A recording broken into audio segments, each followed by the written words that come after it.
बिस्मिल्लाहिर्रहमानिर्रहीम अस्सलाम वालेकुम। हाँ जी की हाल चाल थोड़ा सब दा उम्मीद करदी सब खैरियत नाल होणगे। अल्हम्दुलिल्लाह मैं भी खैरियत नाल।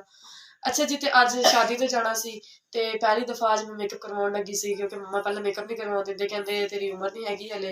ते मैं सोचेआ कि कज़ना वगैरह ने दोस्तां वगैरह ने सारियां ने मेकअप करना वा ते मैं भी तरी फिरूंगी। इस लेई फस्ट बारी मैं जेह्ड़ा अपना मेकअप करवाउण लगी आं ते सोचेआ कि नाल नाल तुहाडे नाल मेकअप शेयर करां अपना।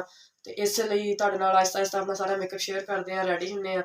शादी तुहानूं मैं दिखा नहीं सकदी, इसलिए मैं सोचेआ कि चलो मेकअप करदे होए ते रेडी हुंदे होए तुहानूं दिखा दईए।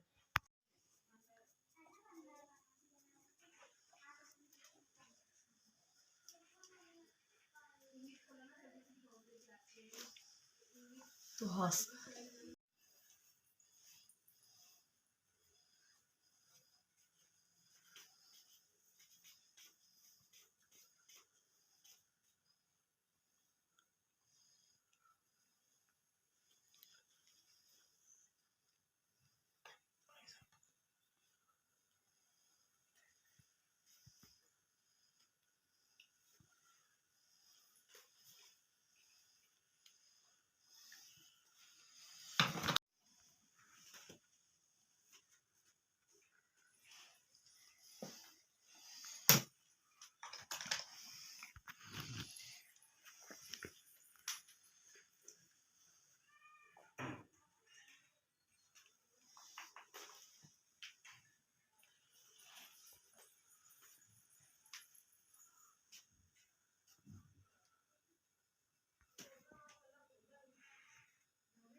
अच्छा जी गाइस, तो ਅਸੀਂ ਮਾਮੂ ਘਰ ਆਏ ਹੋਏ ਸੀ ਤੇ ਇਹਨਾਂ ਦਾ ਬਾਹਰ ਜਿਹੜਾ ਤੁਸੀਂ ਦੇਖ ਸਕਦੇ ਹੋ ਲਾਉਂਜ ਬਣਿਆ ਹੋਇਆ ਤੇ ਉਹ ਲਾਉਂਜ ਵਿੱਚ ਅਸੀਂ ਇਹ ਖੇਲਣ ਲੱਗ ਗਏ ਸੀ ਲੰਗਰ। ਤੇ ਹੁਣ ਮੈਂ ਇਹਨਾਂ ਨੂੰ ਕਿਹਾ ਕਿ ਆ ਜਾਓ ਘਰ ਚਲੀਏ, ਕਾਫੀ ਦੇਰ ਹੋ ਗਈ ਆ, ਰਾਤ ਹੋਣ ਵਾਲੀ ਆ ਤੇ ਆਪਾਂ ਘਰ ਚੱਲਦੇ ਆ, ਘਰ ਜਾ ਕੇ ਆਪਣਾ ਕੰਮ ਵਗੈਰਾ ਕਰਦੇ ਆ।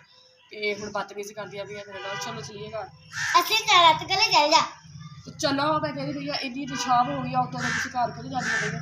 ਅਸੀਂ ਨਹੀਂ ਜਾਣਾ ਘਰ। ਕਿਉਂ ਨਹੀਂ ਜਾਣਾ?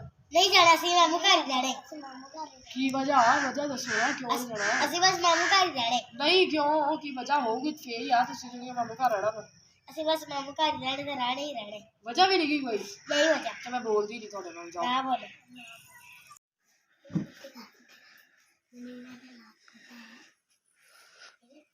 ਇਹ ਫੋਟੋ ਵਿੱਚ